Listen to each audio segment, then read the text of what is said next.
Order. Today's agenda is inclusive education, and our witnesses are from the Department of Education and Early Childhood Development. The Deputy Minister, Cathy Montreuil, I should know this. Executive Director of Student Services and Equity and Power. Executive Director of African Canadian Services, Marlene Ruck Simmonds.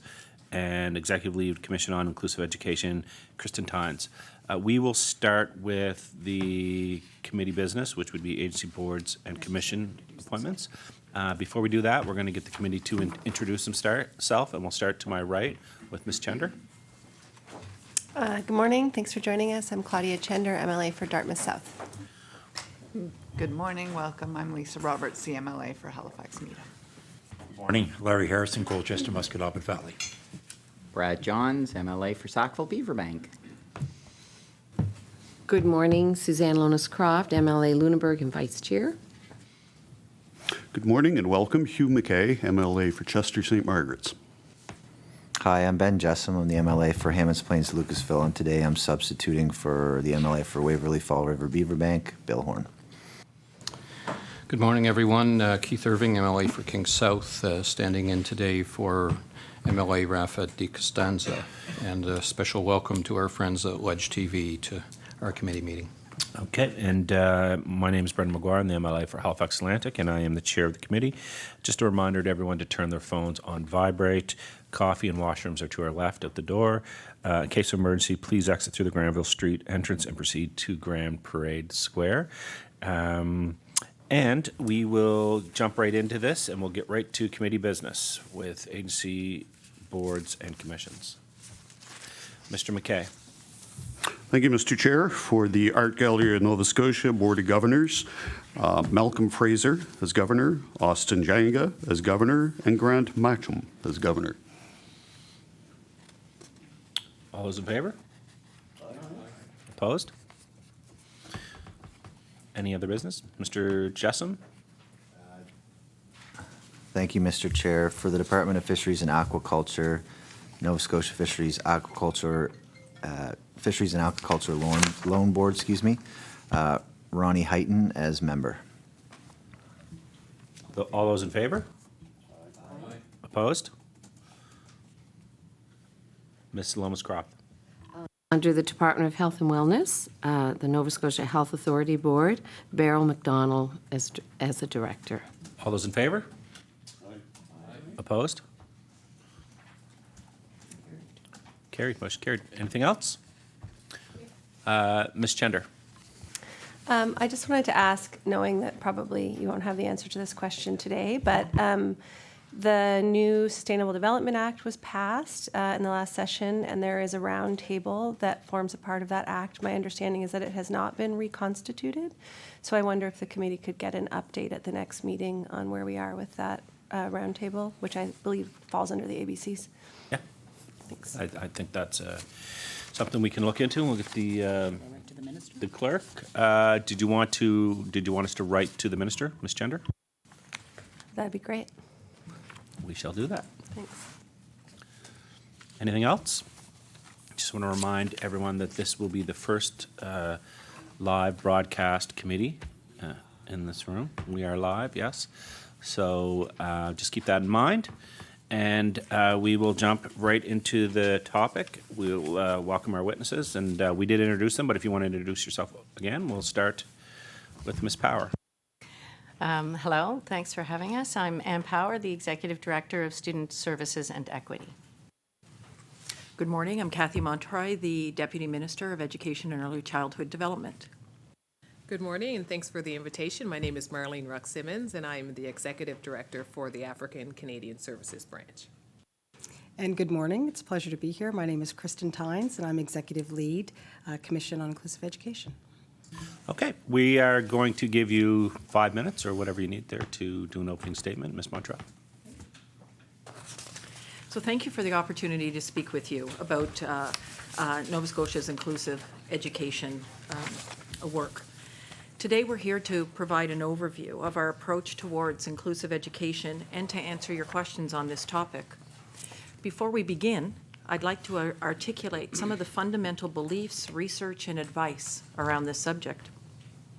The first is that we have a moral imperative to bring equity and inclusion to our education system, that we need to improve outcomes for all children, not just those who will excel under any system, or whose families and support networks have the resources to succeed. To do this, to bring equity and inclusion for better outcomes, we need to do our business differently. We need to think differently about how our teachers and support staff and outside agencies work together. We need to think differently about how we structure our school approaches and how we as educators and administrators approach inclusion. We need to recognize that it is students and their parents, caregivers, and guardians working closely with the educational system who can help us achieve success in a system of inclusive education. Our job, as the Students' First report wrote, is to help all students reach their full potential. And as the report adds, this is both the promise and the challenge of inclusive education. For educational leaders, our job is to deliver on what is identified as inclusive education in that report, namely the right of all students to a quality education, a student-centered, needs-based approach, a multi-tiered continuum of programs, settings, and services, a positive learning environment, core values and beliefs that uphold the best interests of our students, evidence-based policies, practices, and procedures, and a commitment to excellence. These principles apply to all students within our system, be they exceptional or not. I want to be clear. In the past, some people thought inclusive education applied only to students with special education needs. It does not. The goal of inclusive education is to empower all of our students, including those with special education needs. African Nova Scotian students, Mi'kmaq students, all of them to be happy, healthy, and accomplished members of their community. We are guided in our work by the Students' First report and the work of the Commission on Inclusive Education. In partnership with the Nova Scotia Teachers Union, government announced the members of the Commission in March of 2017 and asked that they provide a strategy or a blueprint to redirect our energies and resources so that we can have meaningful results around inclusive education. I'm very proud of our accomplishments since the Commission released its report in March of 2018. In under 2 years, we have hired close to 400 new inclusive support staff. We have new teachers and staff for alternative education sites, more African Nova Scotian and Mi'kmaq support workers, more Schools Plus facilitators, more support and funding for professional development for teachers, and reduced wait times for early intervention services. Guiding this work is the new inclusive education policy developed by the department with support of numerous public education and community stakeholders. This policy, which is available on our website, reinforces that inclusive schools are equitable and culturally, linguistically, and socially responsible. They have structures, processes, and practices that are student-centered, appropriate, and collaborative. We also recognize the importance of evaluation, looking at the metrics and determining whether or not we are succeeding. We have hired academic professionals to support us in this work, and they will provide ongoing assessments of our work related to inclusive education with the first public interim report coming this spring. I think it's also important to listen to qualitative feedback, the first voices in our education system. It is important to appreciate and value stories from teachers, support workers, and students, and I would like to share with you a few of their stories. This story is from a 17-year-old First Nation student in Trenton who was having challenges in schools and then went to a new alternative school. Before I started the alternative high school in Trenton, I was not succeeding very well in school. I felt as if my dreams were falling apart and that I'd become a disappointment to my family as I became very close to being kicked out for the semester. My high school couldn't provide me with the extra support and flexibility I needed to continue my education, and so my attendance became an issue as my anxieties after having a baby took over my life. I cannot stress enough that coming here has been the best school decision I ever made, the best. When I was welcomed by a small, friendly environment on my first day here, almost all anxieties were lifted, and I got caught up in no time. A parent in Cape Breton shared, "My son hasn't made a friend in years. He is now coming home talking about having conversations with other students, and I'm so happy for him." Or this statement from a student, "I feel like I can do this now. I want to graduate with all of my friends." Or this from a teacher, "To see students begin to feel part of a school again and establish better academic standing is awesome." What these voices speak to are successful efforts to build the right school experience for the students with exceptional lives. They speak to building a community where identity is recognized and honored, and students feel accepted and welcomed. As I conclude, I want to say the pursuit of inclusive education is a journey, not a light switch, one that is a priority for government. In the last 2 years, the government has invested $30 million into additional supports for students, teachers, and classrooms. They have made a policy commitment to inclusive education and the changes needed to implement it. We recognize that there's more to do, a lot more. However, fastest is not necessarily best. To quote the oft-used African proverb, "If you want to go fast, go alone, and if you want to go far, go together." With our partners, we are taking the time to implement a fundamental change in our system. I recognize that there will be many questions on this topic, so I will end my remarks by saying thank you for asking us here today. I appreciate your questions and comments and look forward to them. Thank you very much. And we will start with Ms. Chunder. Thanks for being here today. And I think I want to start on a positive note by saying that I think the consultations that led to the Students First report were definitely the best.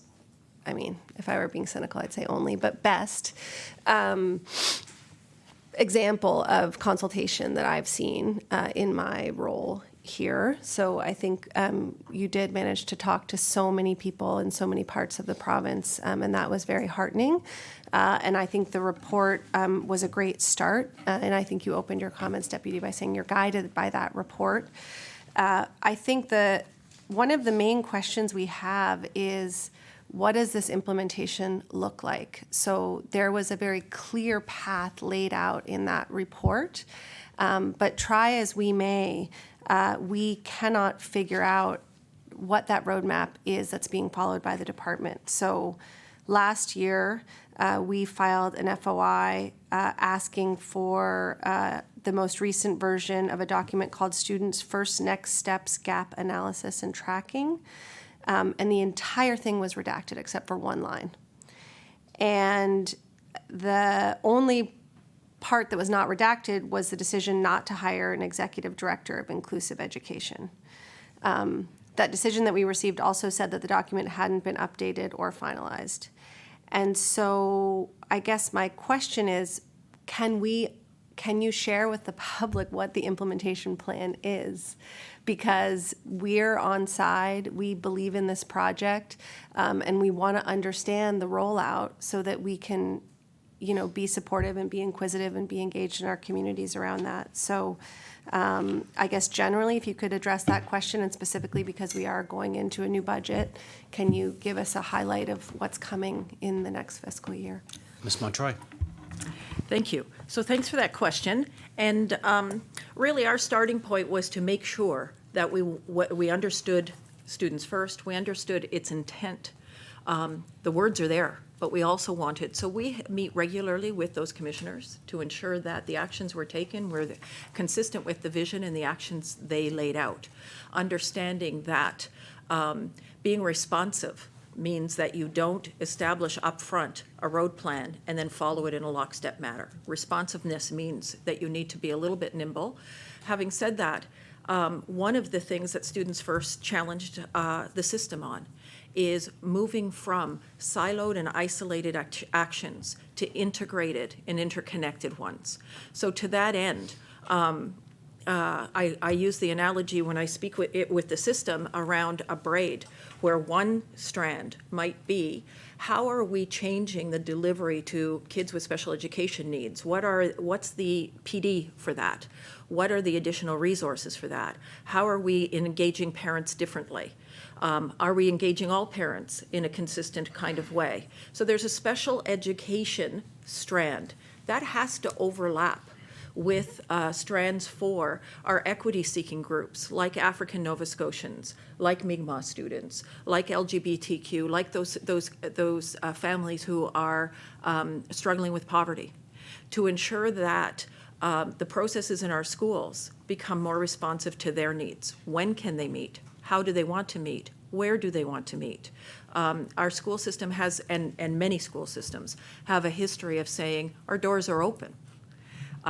This conversation is changing that from, we need to be invitational, and that sometimes means people won't come through our doors, we have to leave them and go into community. So schools are undertaking work now in doing self-assessments of what are their practices, engaging with community around what needs to change specifically, while we at the system design province-wide culturally responsive pedagogy to set the table for professionals and professional learning for all educators. That wasn't exclusively for teachers and principals.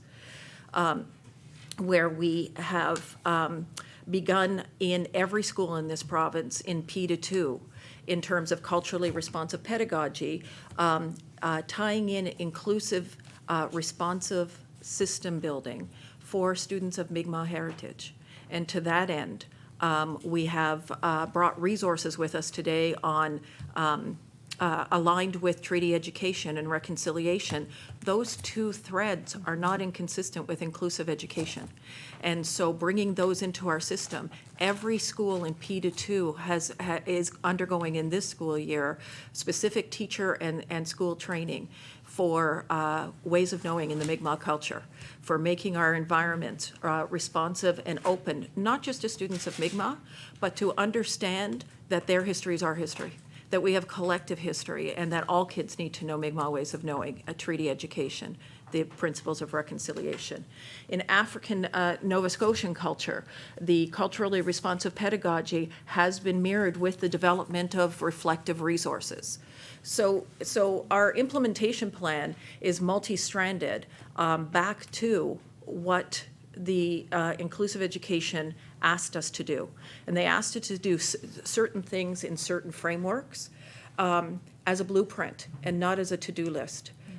They asked us to ensure that we have somebody external to us watching this work, going out in the field, talking with parents, talking with kids, talking with principals, and feeding back into the department what that feedback is telling us in terms of what the changes the system is starting to feel and implement, where we're coherent and where we're not, and so that we can do real-time adjustments.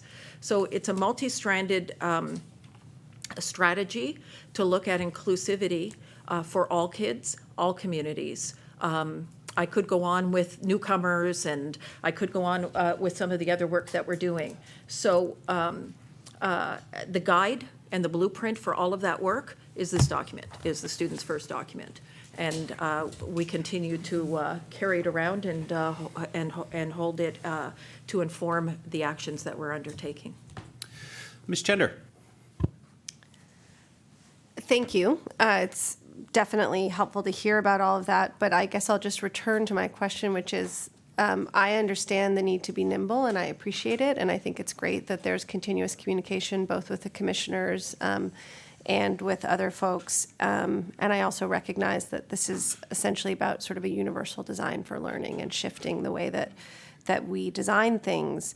But that being said, surely there is a kind of basic blueprint. I mean, I'm still confused why when we, number one, have to ask for an FOI to find out what the plans are, and number two, receive that FOI and everything is redacted.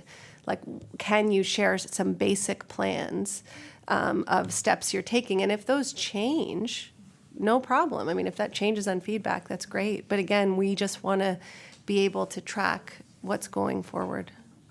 Ms. Montreuil. Thank you. So fundamentally, the blueprint that guides our work is the blueprint that's on page 14 of the plan. It has some big ideas, and however, in meeting with the commissioners, we know that blueprint is more weighted to kids with special education needs, necessarily, given the findings of the report. So we are paying assiduous attention to that, but it's insufficient. So we've gone broader than the blueprint asks us to, so that we get at some of the cultural and responsive pedagogy for those equity-seeking groups that our data tells us we have to be doing better for. Mr. Johns. Thank you very much, and I recognize, first I guess it's I find it somewhat disheartening that we have to actually come out and say inclusive education. To me, education should always have been inclusive, and to try to identify that and say, well, we're now going to be inclusive, I wish we were always that way. And I have a unique opportunity. When I was in university, I worked with Halifax Regional School Board as an EPA with special needs children, and integrating kids from group homes into the school system at the time. And that was when some of the learning centers and that were being shut down, and kids were being integrated into, students were being integrated. So I have some unique perspectives over the years having done that.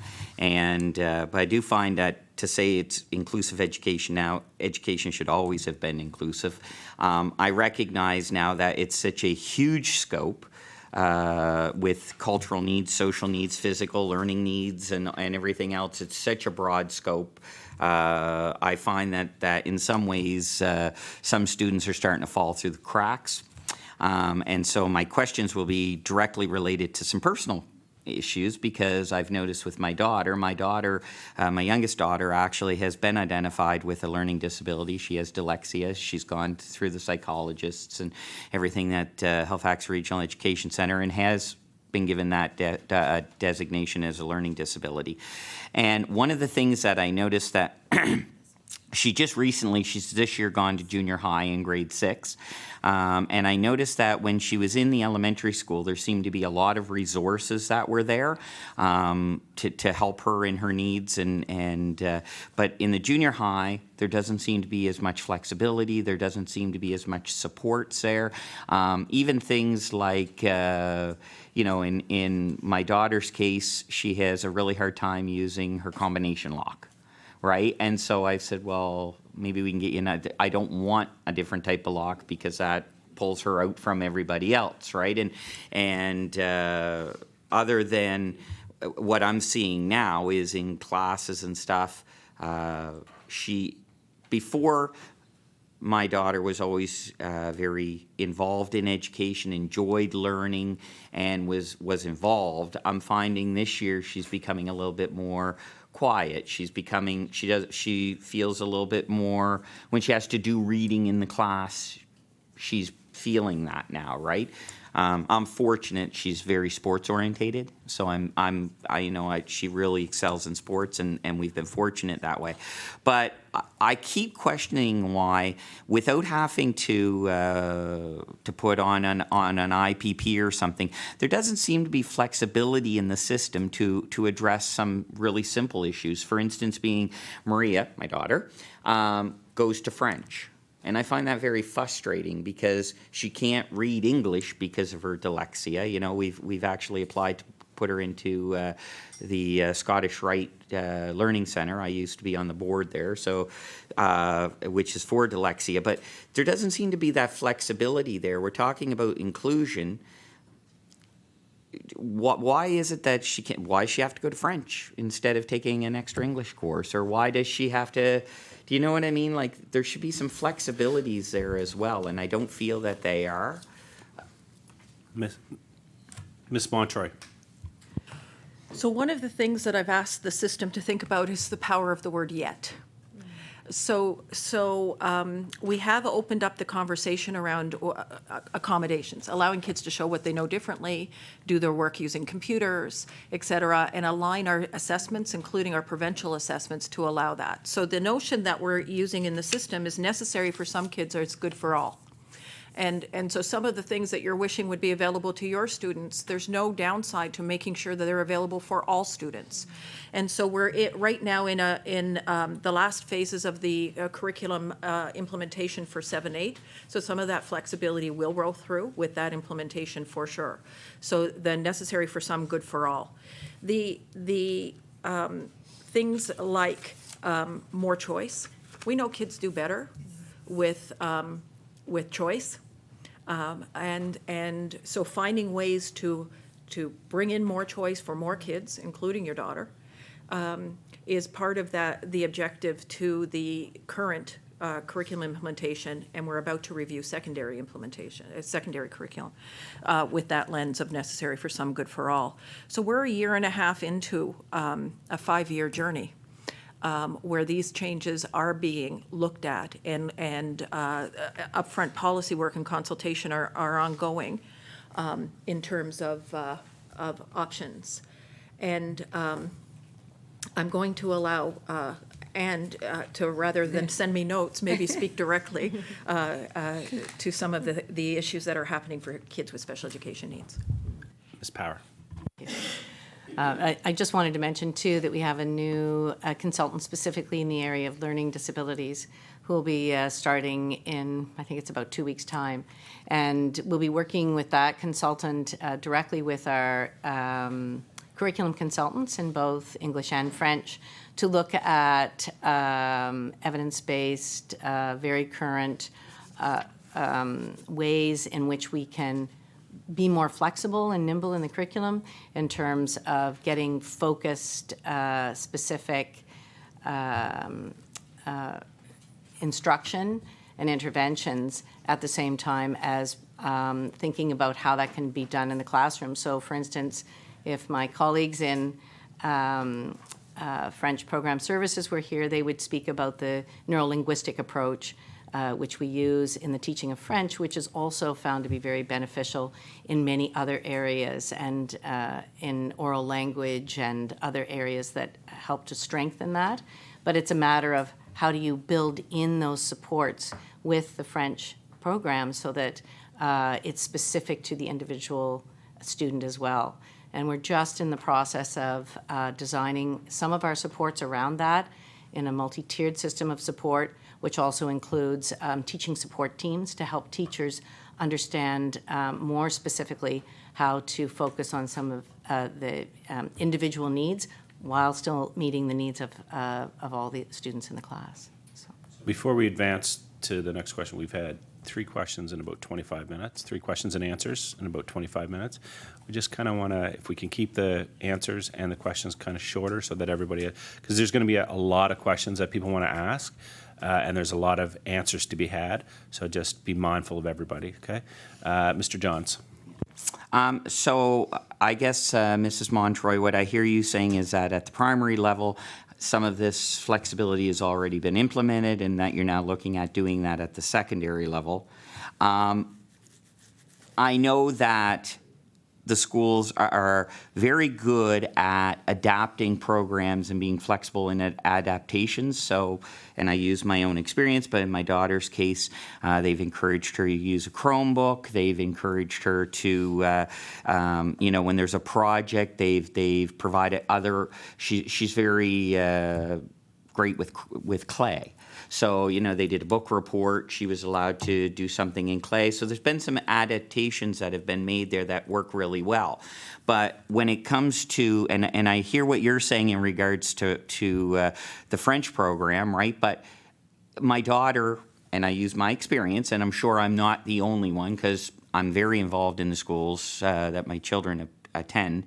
My daughter is in grade 6 and reads at a grade 3 level, and now she's going to French, and the expectations that she's going to read French as well, where she still has a problem because of her dyslexia reading at English, right? And so to me, I really feel, and I'm hoping that this is what I heard Ms. Montreuil say, is that I'm really hoping that at that secondary level, there can be some adaptations made where if a certain program isn't benefiting, like I find it very frustrating that they pull a child out of science class to do resource in English or to do I forget what they call it, but she goes to resource and another thing for English.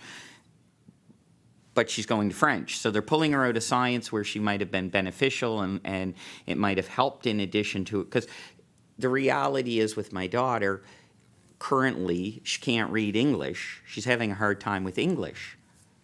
To give her French instead of, do you understand what I mean? It just seems to me like they're saying, well, you need to have French because, well, that's core French and it's part of the program. And I don't think that every student needs to fit into every single solitary program that's there. And I think that it's beneficial to be able to have the adaptations that they can go to different programs. So it's not really a question, it's more of a comment. Ms. Montreuil. And it's a first-hand comment, so. I have nothing more to add. If you want Okay. to move on, I'm good. Ms. Lomscroft. Thank you. Great to see 4 women in high-level leadership roles in the education department. So welcome today. I just want to make a comment that you made a comment about your alternate schools. And just something that I've noticed in recent years, and I attend their graduations every year as an MLA, but I notice that the staffing is consistent now. It used to be 1 year in and gone for the major staff.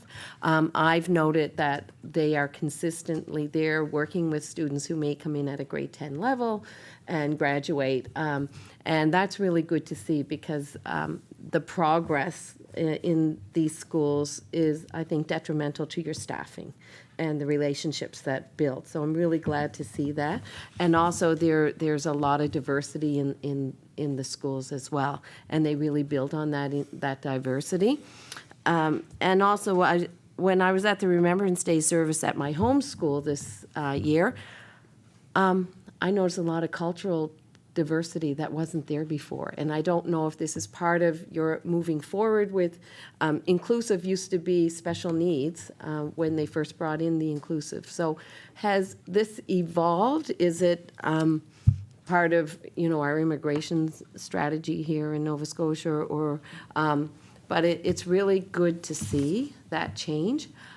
So if you could speak a bit about that. Ms. Montreuil. Whoever.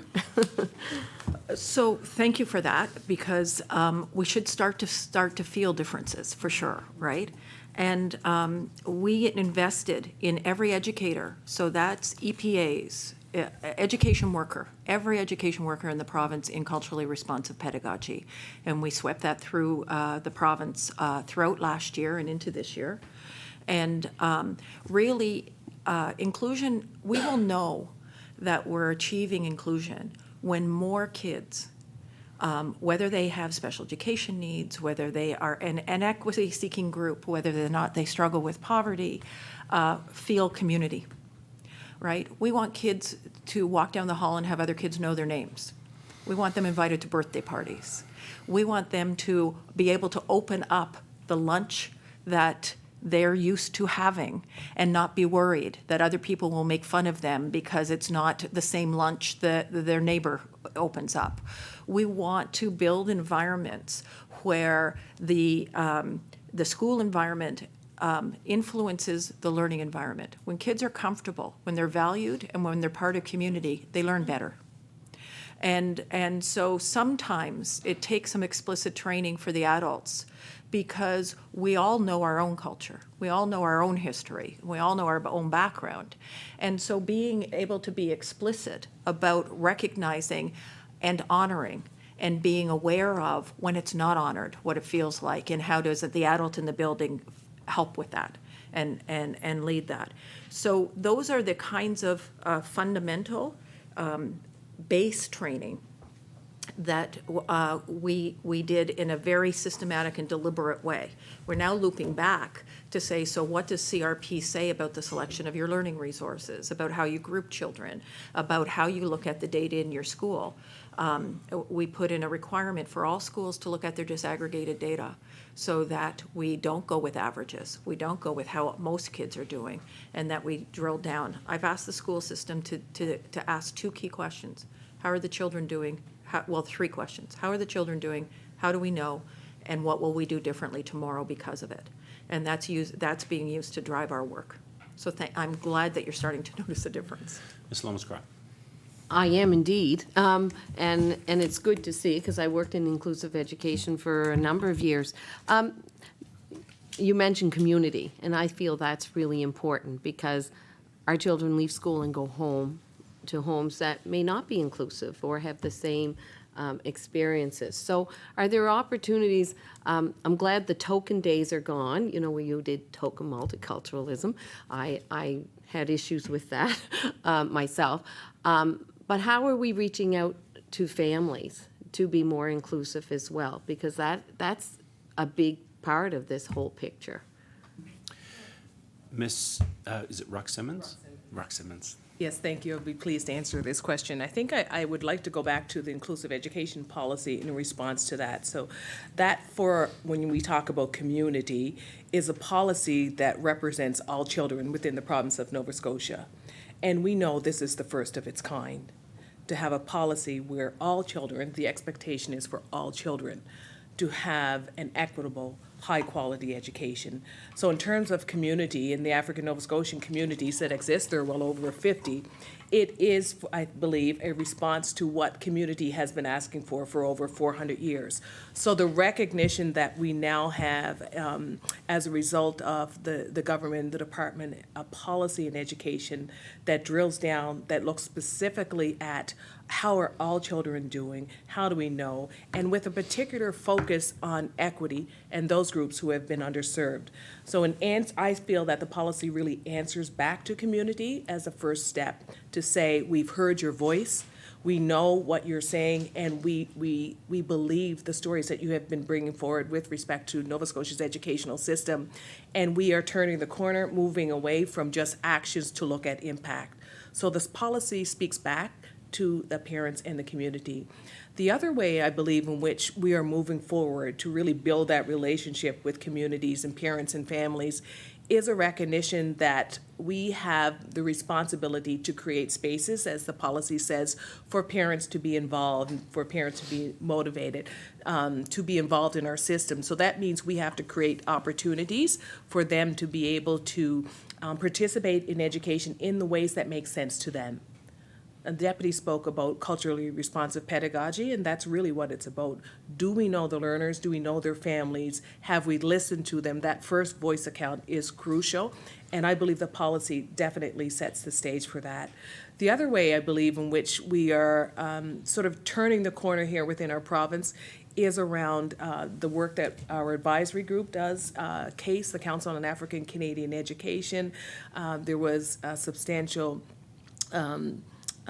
professional learning to make sure that they were well-equipped and versed around the inclusive education policy, substantial work done. We're continuing to listen to what they are bringing forward, because they represent not just organizations, but they also have regional representation, so we're very much paying attention to what they have said. With the institution and the establishment of two key branches now within the Department of Education that came out of the Glaze report, we have the Mi'kmaq Services branch, we have the Student Services branch, and we also have the African Nova Scotian branch. So that really positions us as a department and as a province to be able to hear first voice accounts around what will make the difference, what will help us reach that goal of truly an inclusive education system here within the province of Nova Scotia. And to the deputy's point, what I'll mention too, we're looking at changing some of the systemic barriers that have existed in education for hundreds of years. And the work that we're doing is monumental, that we are looking at tearing down those barriers. It is a process, because it means we have to look closely at everything that we have done, our policies, our procedures, the way we staff, the way we listen, the way we work together. And that work is going forward, very confident in what is taking place. And I believe, based on some of the things we're hearing, is that people are beginning to sense that there is a difference. Thank you. So we've done a complete round. I was just made aware by the clerk that we skipped your video. I would like to save that for the end. Oh, you'd like to save it for the end? Yeah. Excellent. Ms. Roberts. Thank you. Obviously, for any student to feel good about their experience at school, they need to be learning successfully. They want to be advancing, more or less with their peers. And, I don't have the personal experience of my colleague, Mr. Johns, but I certainly also have heard from parents with great frustrations around reading and a real feeling that their child is not being served by our system. And, from what I understand, the statistic that that people have shared with me multiple times is that about a third of our students have some sort of reading disability, which isn't even a disability, it's just a different way of learning, which, sometimes called dyslexia, dysgraphia, but where the reading recovery curriculum doesn't serve them well. And I'm certainly, one of the things that concerns me about that is the inequity that exists in our society means that parents have very inequitable abilities to compensate where the school system is failing their children. So some parents are able to, invest in those tutoring systems, go to the private companies to get the help that they need. And others are not, and it's a problem that compounds over the years that children are not advancing towards learning, because of course initially you learn to read and then you read to learn, and so if you don't learn to read and then all of a sudden your class is reading in order to learn other stuff, that experience is, I think, understandably very frustrating for children and for their parents. So I guess two questions related to that. And my first is, how does the department make decisions about proprietary curriculum that is incorporated into schools, like reading recovery? Ms. Montreuil. So I guess I don't mind sharing with you that I also have personal experience because I have a boy with a significant learning disability. And for my son, reading recovery saved his life. He was despondent at grade 2 and not wanting, and I paid for reading recovery for my son. That doesn't mean that reading recovery will work for every kid with a significant reading disability, right? The population of kids with reading disabilities have very different profiles, very different programs that they need and will respond to. So there is not one size fits all. Over 70% of the kids in Nova Scotia meet grade 3 reading benchmarks by grade 3. And in my previous answer, I pointed out to the committee that we've asked the schools and the systems to focus on 3 questions. How are the children doing? How do we know? And how are we going to improve? And so our policy requires schools to disaggregate, to say, how are the kids with reading disabilities doing? How are the kids of African Nova Scotian descent doing? How are the kids with autism doing? How are the kids doing? And then taking apart what will be necessary to change those numbers, to improve those numbers, to improve the outcomes for kids. So we started that work this year down to the school levels in terms of disaggregation. Many of our schools are doing that work around a collective, around a data wall. And it means that we're going to have to look at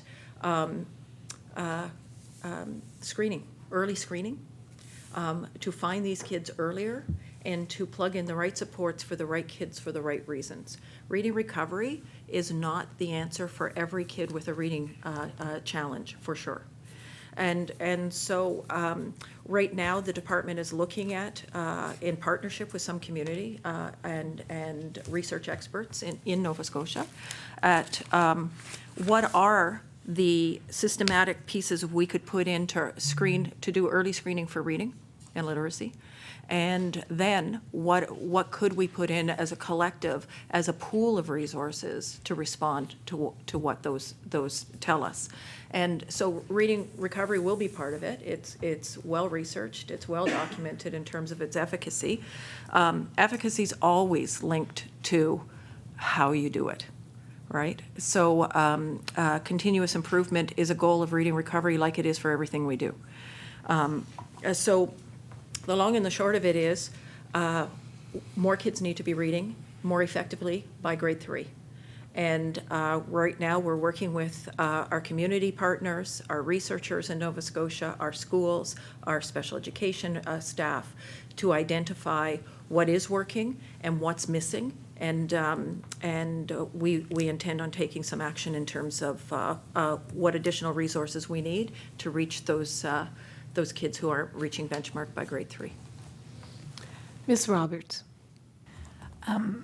Thank you for that. And 70% of children reading by grade 3. I mean, obviously, like 30%. That's a lot of kids who are struggling to read at grade 3. So, I take your personal experience with reading recovery. And I don't actually, frankly, I'm a parent. I don't really know what reading recovery is exactly. I read to my kids at bedtime. Eventually, things started to click. I just count myself lucky, frankly. But I do wonder if you can again share, like, how does the government make those decisions about proprietary curriculum, and can you shed a little bit of light on that whole concept of proprietary curriculum? Like, what does that mean that the department has, bought into something? Ms. Montreuil. Troy. Thank you. So, education is a complex interpersonal interaction between trained education professionals and kids, supported by a whole bunch of partners. So there's rarely anything that will work out of a box. And so that notion of proprietary, there's lots and lots of purveyors of proprietary programs out there who like to pitch people in education. The difference between kind of proprietary in a box programs and reading recovery is that reading recovery is pedagogy based, is looking at a very highly trained teacher in a one-on-one session with a student who's doing very direct instruction, and who does that in a very tight cycle of assessment, instruction, every day. So it's more a pedagogical method, a teaching method, than it is a proprietary kinds of a program. Before we would look at anything, we would look at the data. We would look at the research. We would look at what researchers we have. We're fortunate to have 7 faculties of education available to us in the province of Nova Scotia. So we do crosswalks and conversations with them to say, do you have research on this? Can you get research on this? What's the thinking about this? We reject any research any company gives us that they've paid for. Because we don't want to have biased research inform our implementation. So we don't have very many examples of bought boxes out in the system because teaching's more complex to that. And if it was that easy, every system would be solving their problems very easily by just buying the right proprietary program. So learning resources and anything that we're going to implement province-wide is complex, lengthy, and will involve research. Mr. Harrison. Thank you. Thank you very much for being here, number one. Going through the principles that you introduced earlier, absolutely excellent principles. Just want to go down a different road for a moment. Most of my schools in my constituency are rural. I try to attend as many functions as I can, and some of the innovative things that they do is just amazing. The teachers love what they do. Parents are really involved in the students' activity.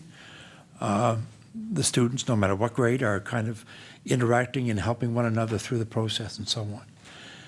The community really supports what happens in those schools.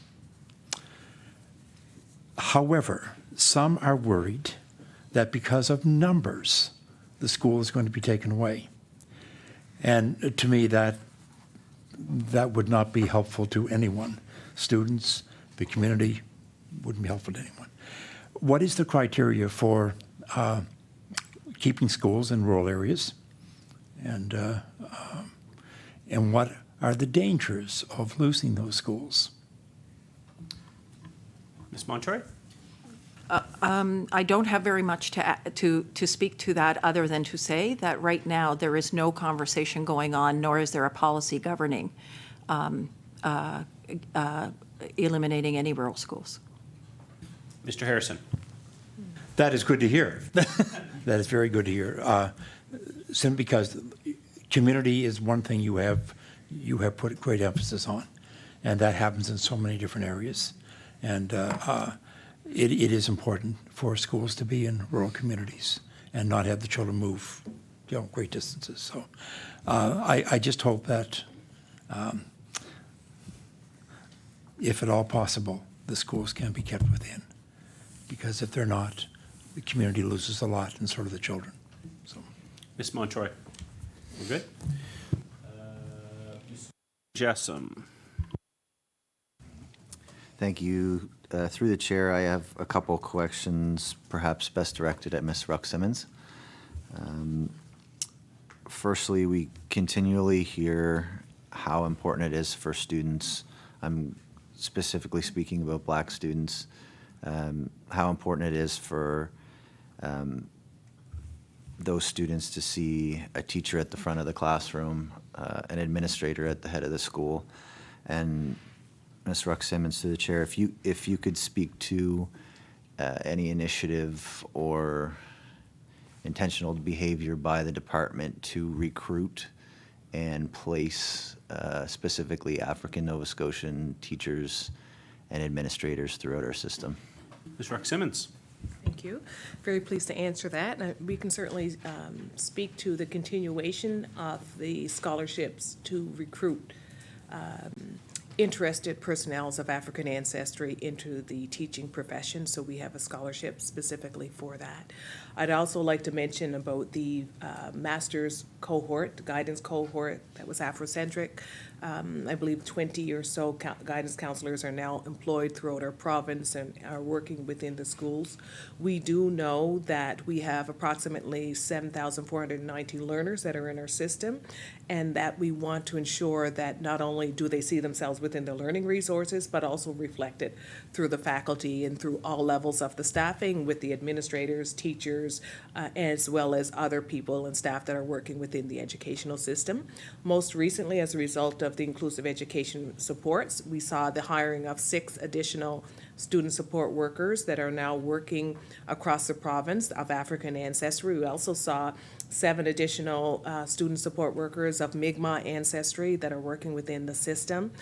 As it relates to African Nova Scotian learners, one thing we were concerned about, and we want to make sure that we align all of the supports as it relates to African Nova Scotian learners within the province. This year, as a result of responses to the community indicating that they wanted to have coordinators that were of African ancestry, every region in the province as of this year has a regional coordinator of African Canadian education and services. We work directly with those regional coordinators, and we work directly with the student support workers. And we are continuing to hear back from them about the needs of students on the ground, as well as opening up opportunities for consultations from parents and families so that we're able to understand how do we reallocate resources to best serve our students. Mr. Jessen? Thank you. Through the chair, appreciate that effort and response.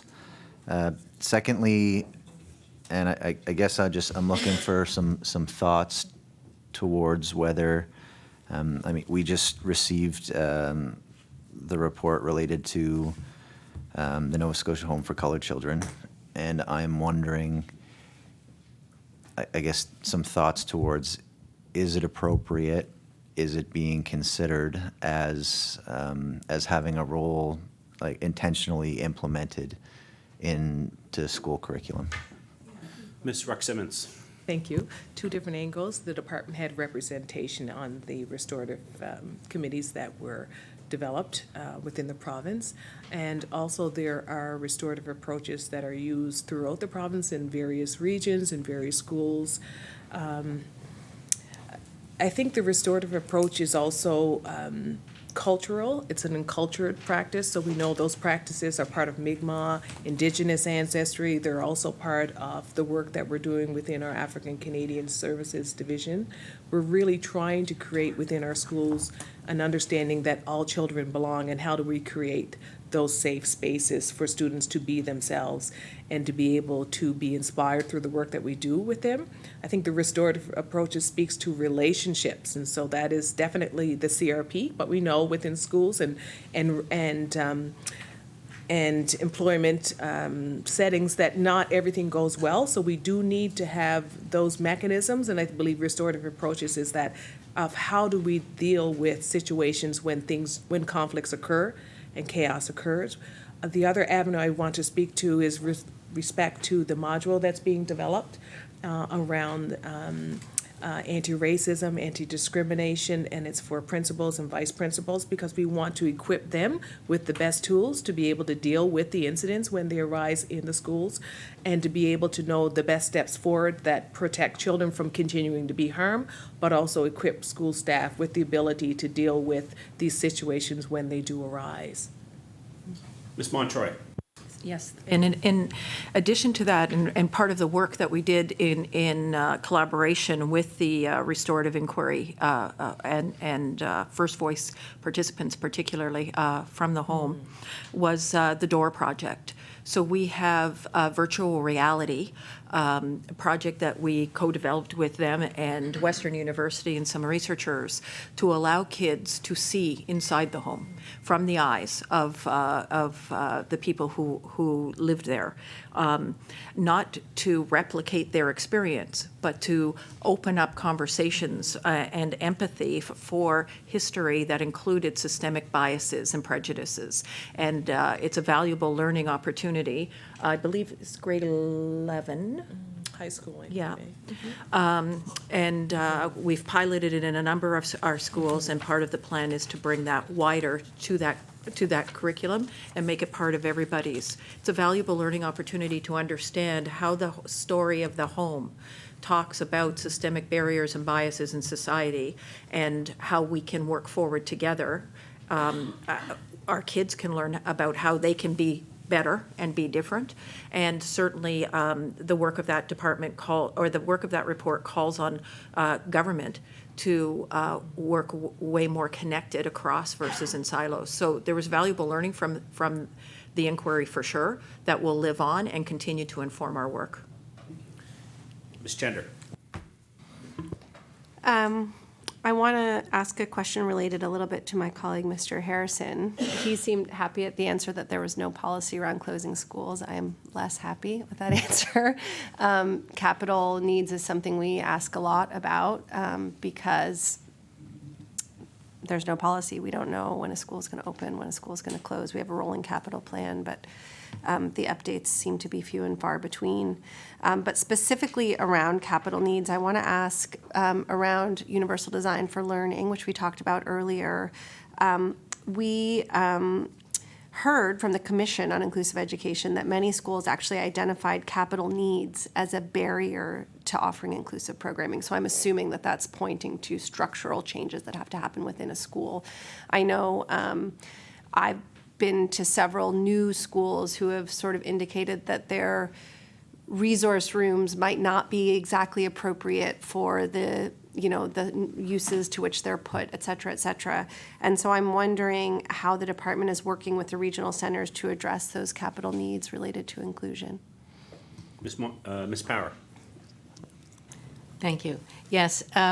So of course it's on their agendas each year. They do a list of the needs that they have and the highest level needs, and accessibility would be a very one of their priorities. And our long-term, short-term, medium, and long-term goal is to have all of our schools accessible in many different ways, not just physically accessible, but accessible through learning, accessible through different types of learning, flexibility, and so on. I think you'll see some examples of that in the video that the deputy has at the end of the session. But I will say that we're working very closely.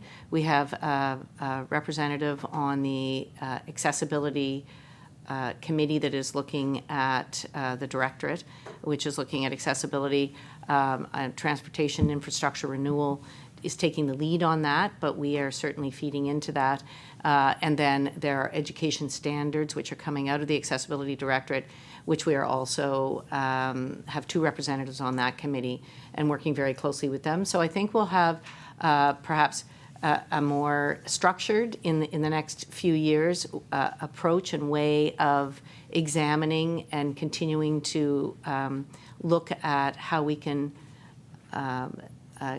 continually review accessibility to ensure that we're doing the best that we can. So those 2, we're sort of working in parallel, not in parallel, but with those 2 committees to look at accessibility across the province. Ms. Chender. Okay, and I guess just as a follow-up, it sounds like from that answer that this goes into the hopper with all the capital needs, but it's kind of given some priority when the list comes. And so my question is, number 1, do you have some dollar figure of what has been spent on capital needs related to inclusion in the last couple of years? But also, has there been any additional budget allocation in that area? So we've heard about hiring specialists, other things.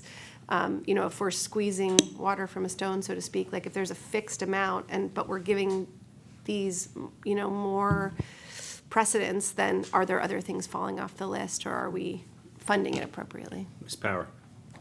This isn't, my area of expertise in terms of that would be transportation infrastructure renewal. However, I will say that we have built in, for instance, to the plans that are considered at the beginning when a school is designed, we have built in accessibility into that. So when you're designing or renovating a school, you have to consider certainly the legal requirements for accessibility. And we also consider going above and beyond that to ensure that we have rooms for such programs as, or programming options such as that Schools Plus brings, to ensure that we can have our specialists coming and going, to ensure that there are spaces where specialists can meet with students or where students can meet together in smaller groups. So all of those design features are considered and built into school facilities planning manuals. Mr. Johns. And once again, I reiterate what I said, that the term inclusive education, it's so broad. Because here we are just talking about a few things. We haven't touched on autism. We're not touching on other learning disabilities.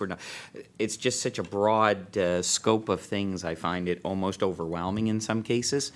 I did want to talk more about some of the cultural integrations. I know that from what we've discussed here today and in regards to students with African or Aboriginal backgrounds, I'm curious to know, and this may not be so much in more of the rural areas of the province, but I know that in urban areas in Halifax and even in my areas in Sackville, we're having a lot of other cultures that are now coming, particularly people from the Middle East and Asian cultures coming. Is there anything that's happening to include them? How's that working as well? Who wants to take that? Ms. Montreuil. Thank you. So we are blessed with a good number of newcomers coming in and enriching our school communities with great diversity, and they bring with them many, many, many gifts. I'm going to ask Anne to speak to some of our English supports, our English and cultural supports, to help them as they journey forward to blend both their home culture and the Canadian one in a way forward. Ms. Power. Thank you. We have currently 40 English additional language teachers across the province, large majority of which are in Halifax. This is where most of our newcomers are coming and settling.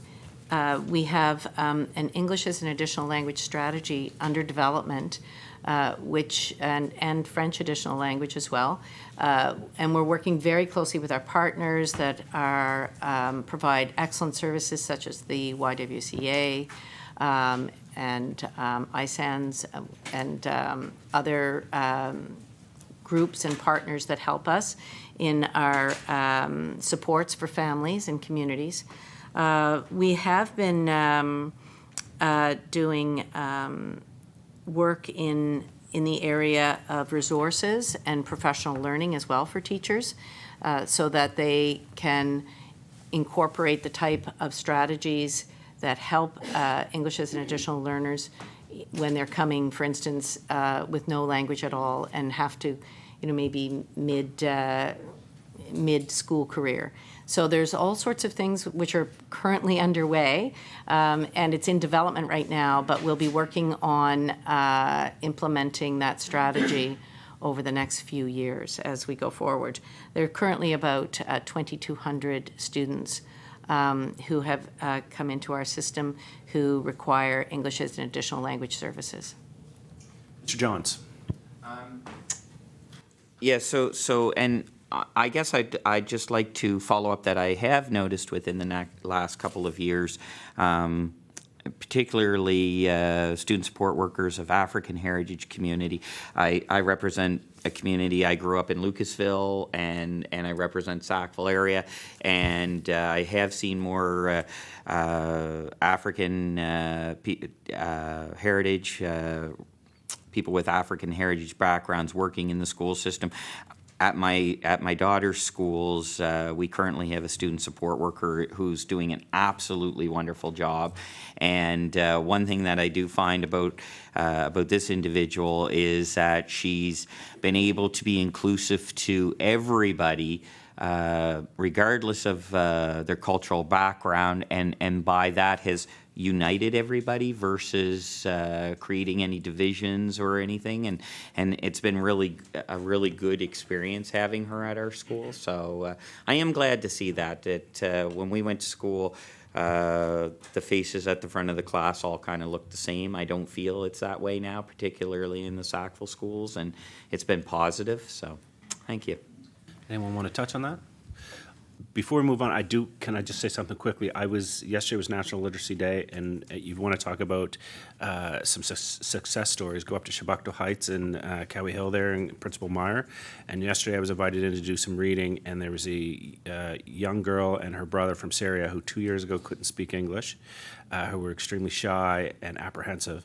And they followed me around the gymnasium and read "I Love My Bed" with me. So if you want to see success stories on helping them become part of our community, but at the same time keeping their culture and being sensitive to their needs, Chebucto Heights. Mr. Irving. Great. Thank you very much, Mr. Chair. I've got two areas of questioning that I'll touch on here. First of all, since I was elected in 2013, I think the only department that has had budget increases each year, even through the tight years of 13, 14, 15, more investments were being made in education. And I'm wondering if you could share with us and Nova Scotians the budget increase that has happened over the last 5 or so years, and tie that in to the investments in inclusive education, and because the classrooms are complex, I would ask or suggest that even lowering the student to teacher ratios in classrooms assists in inclusive education. So if you could help me a little bit understand the budget increases in education. Ms. Montreuil. Great. So as long as you don't ask me to go too deep into this one, because I didn't bring my budget binder, but I can share that over the last 5 years, the increase to the department, the system budget has been in the neighborhood of $300 million. $30 million to date in the first 2 years of inclusion, specific to inclusion. Those 30 million have increased things like accessible technology, people, 364 new people, training, PD, the culturally responsive, et cetera, has all come out of there. So, and at the same time, our system's growing. So all of those things have come together. The class caps have been firmly in place now for a while and are starting to show benefits. Being able to do all of that, I can give you an anecdote. Last year, or this year, we announced, so we released the policy as a soft launch, the inclusion policy. We put out an invitation to all of our schools that we set aside $500,000 for professional learning. And we said to our schools, you know, we could keep adding people. And we're not saying that they're not necessary. In fact, the Students First recommended that we aimed for a ratio of 1 to 100 EAs or EPAs, and currently we're at 1 to 52. So we far exceeded in some of the cases the staffing recommendations that they've given us. But we know that simply changing the numbers of staff won't build an inclusive education system. And so this year we put out an invitation to schools to say, together as school staff, we'd like you to target kids that you know you could be lifting, that you know you could be doing better for, and tell us what you need in terms of time, in terms of support, in terms of learning, to have different outcomes for these equity-seeking groups. We asked for that information to come into us by Christmas, and at Christmas we had in excess of 20% of our schools in the first invitation come forward. So those resources are a variety of tangible things like computers, of important human resources like EPAs, EAs, specialists, teachers, et cetera, the SSWs that we've talked about, and really as critical about supporting our educators who are high-quality educators dedicated to our kids, to figuring out how to deliver differently to get different outcomes. Irving. Thank you. And what a great thing for Nova Scotia to have schools growing because of, 2 decades of decline in student population. So I think reflective on a positive future for the province. My second question is perhaps a little bit more difficult. I've got, I guess, 3 schools in my constituency. One publicly funded, the Highbury Education Center, that's a experiential learning. Then Landmark East, which is a nonprofit that deals with learning challenges that young people have, and then a very small school operating both in Middleton and Colebrook, Rowan's Room, which deals with autism and kids with behavioral issues. I'm generalizing there a bit. So these are schools that have very, particularly Landmark East and Rowan's Room, very small staff to student ratios, 1 to 1, 1 to 6, 2 to 1. And some of my constituents are taking advantage of that, putting a child that has some learning challenges in for 2 or 3 years, and then they're back into the public system. So it raises for me the question in terms of dealing with all the different needs out there and the limitations of the public system to meet all the needs of inclusion, and these supplementary schools, some publicly funded, some privately funded, or NGOs. how do we view those schools with respect to meeting the needs of individual students in the concept of, the public school being inclusive for everyone? That's Ms. Montreuil. So Anne can speak to those stories and those specifics. So I think that a responsive system has a range and continuum of services available to raise the bar and close the gap for kids that haven't been reached. I think our continuing increases in investments in general education and in the general learning environment, as well in the specifics and the specialists. The number of educators, since we've made available the training in autism, is north of 1,200. So we're building the capacity in our system to deal with complexity and a wider range of kids. That said, some of those options parents have for those very high needs and very intensive supports are available through the parallel system, and I'll let Anne speak. Power. Thanks. Yeah, and I think our tuition support program is evidence of the fact that we really don't see the public education system as just being one place, one school, one public building, if you will, but a myriad of supports. So when the inclusive education supports came out over the last 2 years, there was support for alternative learning environments, some of which have been raised here, and those are meant to be flexible, where students go for certain periods of time. They may be back and forth, it may be part-time, or they may need, as the deputy alluded to it in her remarks, some time to just have a smaller environment because you have other needs, that environment is a better place for you at that point in time.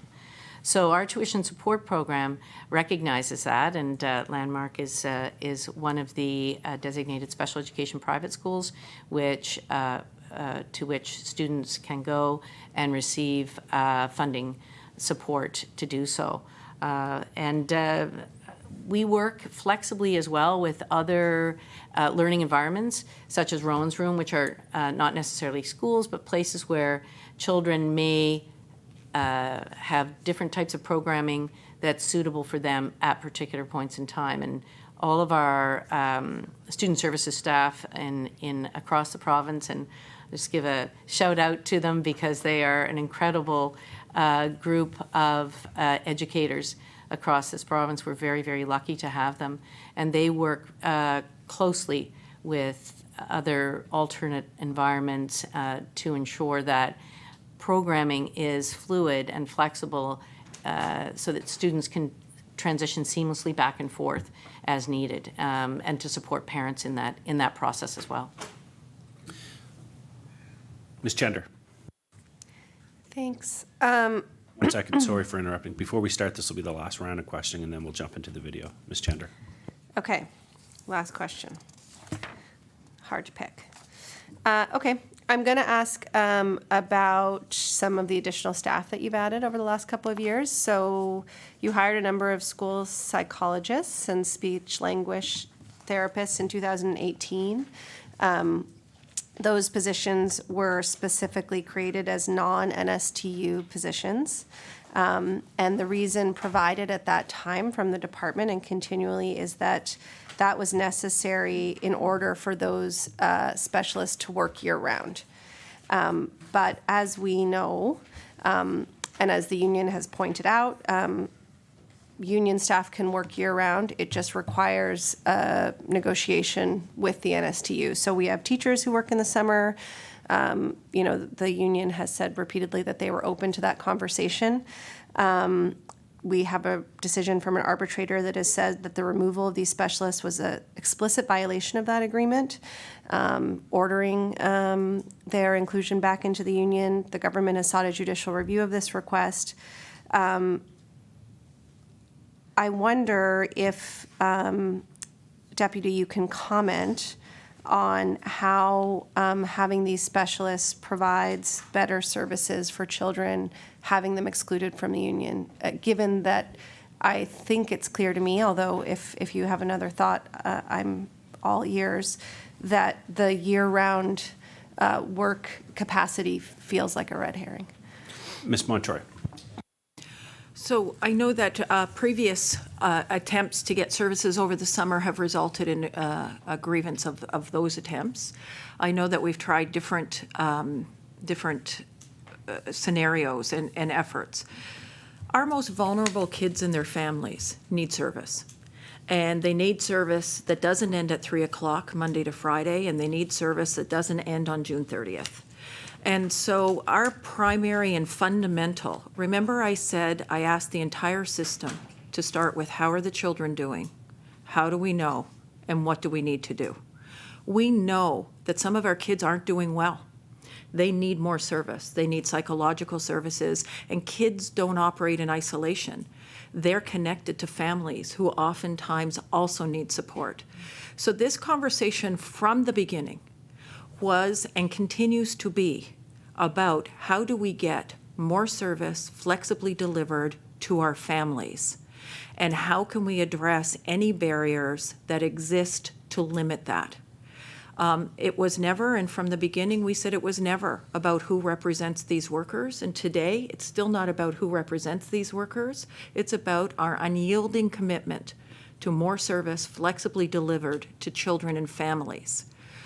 Beyond that, I can't go deeper because it is subject to some legal proceedings, collective agreement, and labor processes. So it would be inappropriate for me to go any more deeply other than our stated objective: more service flexibly delivered beyond the school year. Ms. Chender. Thank you, and I appreciate that it is before the courts. With respect, it's absolutely about who represents these workers, because these workers were specifically excluded from the union that they had always been a part of. And I guess further to that point, can you comment on how the department facilitated those specialists last summer to work with children and families when school buildings, to my understanding, were not in fact open? Do you have any statistics about how many specialists actually met with children over the summer months last year? Ms. Montreuil. With respect and through the chair, we do have those data, and they are before the courts. Mr. Johns. Thank you, Mr. Chair. So I remember reading somewhere that in May there were 2 professors from Ottawa, I think, that were hired to do a deep dive into inclusion. And so I'm curious to know whether or not they've actually begun doing that and what their feedback is thus far. Ms. Montreuil. One of the things that we committed to was a evaluation, and so we did an RFP, and the University of Ottawa was the successful bidder for that. They have been in the system. They have been meeting with parents, with teachers, with kids. They've been in the schools. They've also met with, so they had asked that we have a central implementation team, which includes the REDs and the superintendent from CSFA. And then each region has an implementation team that feeds to that one. And the University of Ottawa interacts through Kristen Tynes' leadership and steerage. So they feed back what they're learning as they're learning. That's the same developmental evaluators who will release a public report this spring. Johns. Yes. So as a follow-up, are there in addition to those that are doing that report, are there other resources that the department has in place to receive feedback, or is it just that one report? Ms. Montreuil. The department has. Can somebody get me the list? The department has standing advisory groups and committees. We have the Business Education Council, the Council on African Canadian Education, the Council on Mi'kmaq Education, the Council to Improve Classroom Conditions. We have the Minister's Advisory Committee on student issue, so a student committee. We have one on teacher certification. We meet every month with the principals in the Principals Forum. We have the PACE. We've got the Early Years Partnership, and we just met with all of the school advisory councils across the province. So inclusion is a standing item on every one of those committees every time we meet with them. Are you able to table that document, please? Absolutely. Ms. Lomas-Croft. Thank you. Much of what we hear about education and most government things are subject to opinion and public perception. You're a year and a half into this initiative. What do you see now that you have this time behind you? What are your biggest challenges going forward with getting to your goals? Ms. Montreuil. There's always a challenge when you have 10,000 teachers plus almost as many support staff, and then you have parents and all of the groups that I've talked about, and helping everybody see the future and move in one direction. I'm very, very pleased that almost every one of those advisory groups, including I didn't mention that we meet regularly with the commissioners as well from inclusion to make sure that we are implementing with fidelity and with movement. Ultimately, the proof of the pudding's in the tasting. And we have now put in practices for the first time in Nova Scotia for systematic tracking at every school and then at the regional levels on literacy, numeracy, well-being, and it's cross-cut by equity so that they have a look at those equity-seeking groups and the groups who may not be there yet. So I have to say that the enthusiasm for this work is in every corner of this province. We have amazing, dedicated teachers and educational workers, student support workers, the administrators, and they're sharing one conversation about being focused on kids and doing better for kids under their roofs. That energy and that shared commitment will serve our kids well. I invite you to, on social media, watch the hashtag #WatchUsLearn. Because the regions are starting to tweet using the hashtag #WatchUsLearn to report on the work that they're doing to raise the bar, close the gap, and really going back to the promise and the challenge of inclusion as outlined by the Commission.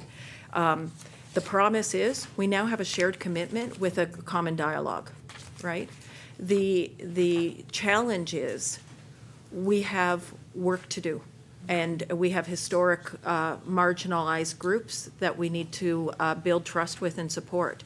I'm confident that as long as we stay focused, we will be able to get there. Ms. Lomas-Croft. I thought that was it. Oh, two, okay. Okay. No, I'm fine, I'm fine.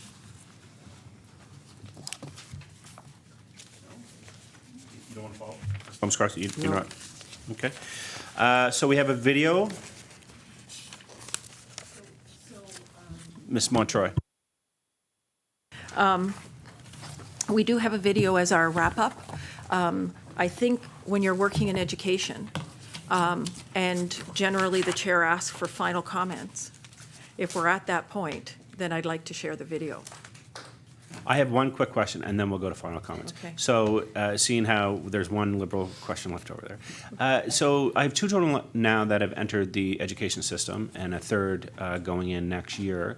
One of the things that I've noticed is, well, the question I have for you is, at what point will they start learning about Mi'kmaq, and at what point are they going to start learning about African Nova Scotians? And because in my generation, I think a lot of the information, there was very little education around the Mi'kmaq culture, and very almost as little around African Nova Scotians. Most of the stuff that we learned around African Nova Scotians was actually American. And so I'm wondering, I mean, my son is in grade 1, my daughter's, just starting primary, but at what point are children introduced to this information? What point does it become a learning point in our education system? Okay, so the quick answer is pre-primary. So we've invested in inclusion supports for pre-primary. We supported a Mi'kmaq cohort of ECE so that kids can see themselves reflected from the very first time they come into pre-primary and then enter the school system. This year, in partnership with MK and with a lot of work and goodwill and teaching from the elders in our Mi'kmaq communities. Every school in P to 2, grade 1 and grade 2s are undergoing an in-service right now on how to incorporate Mi'kmaq teaching, and these are the curriculum resources that were co-developed and very generously in partnership with MK and our Mi'kmaq partners. So they've given the rights to teach these. These will set the tone for Mi'kmaq ways of knowing, for the culture. They're, because it's our youngest learners, each one is accompanied by a character puppet that speaks to the culture, the stories, and the history of our Mi'kmaq people. So this will help set the table for our ongoing commitments to reconciliation, our treaty education. This one is, Picotal goes to Treaty Day. And so our very youngest learners will start to understand the value and appreciate the culture and the language. These are infused with Mi'kmaq words, Mi'kmaq teachings, the understanding of the culture, the understanding of roles of elders. So this is a systematic rollout this year. And the feedback from the people taking those in-services, one of them said, I've been a teacher and administrator in schools with a high First Nation population for over 20 years. I have always treated everyone with respect and tried to be understanding. I gained so much knowledge in the past 3 days hearing our elders' stories, things that I should have known, only growing up 20 minutes from a Mi'kmaq community. I think back to many situations over my career and know I could have handled things differently if I would have had the knowledge and, most importantly, the understanding. I don't look on that with regret, but I look on it as part of my journey and an opportunity. Wow. Okay, and with that, we'll wrap it up. Okay. So I appreciate your questions and comments. And to wrap up, our job is to help Nova Scotia students and support them as they fulfill their potential, as they prepare for their future. I think the video we're about to show you and the voices in it, teachers, education workers, and the students, explain the benefits of inclusive education and the reason why this path is so important. May I request that we begin the video and end with the voices of the kids.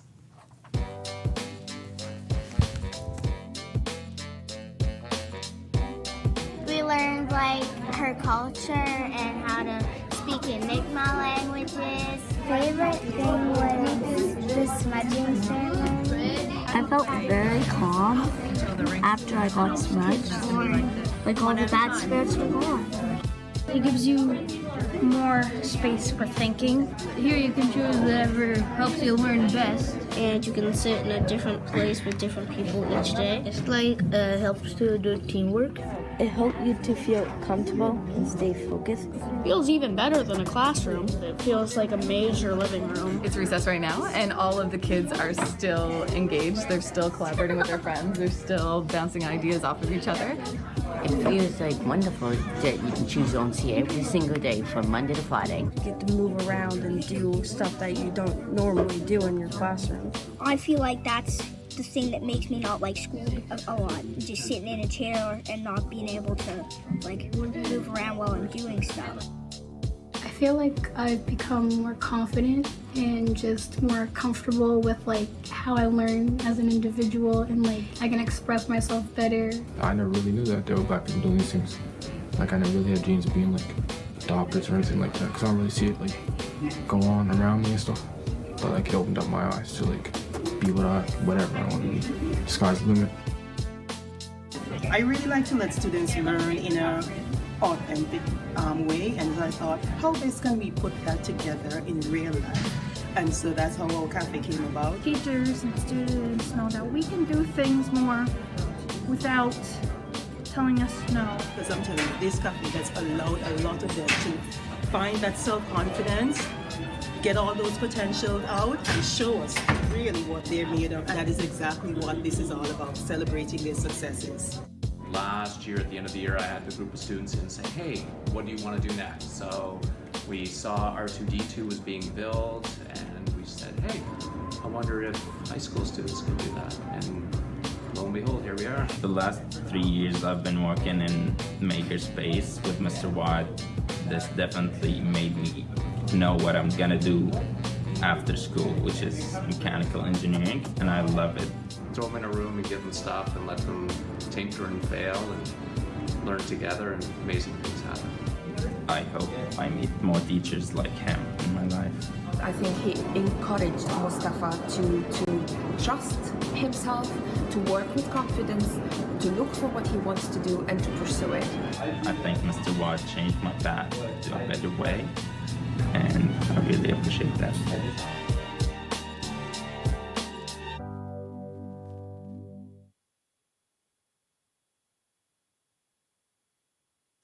Thank you very much. We'll take a 5-minute recess, and thank you for today.